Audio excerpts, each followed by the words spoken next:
জীবনে এমন কাউকে ভালোবেসো না যার কাছে তোমার প্রয়োজন ছাড়া কোনো মূল্য নেই।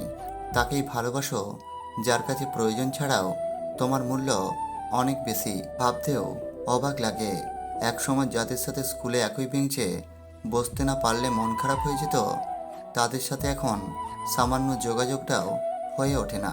স্বার্থ যেখানে শেষ, বদনামটা সেখান থেকেই শুরু। কাউকে দিতে পারবেন যতক্ষণ, ভালো থাকবেন ততক্ষণ। অভদ্র আর অশিক্ষিত লোকের সাথে কখনো তর্ক করবেন না, কারণ আপনার কথায় যতই দাম থাকুক না কেন, আপনি কখনো একটি কুকুরের থেকে চিৎকার করতে পারবেন না।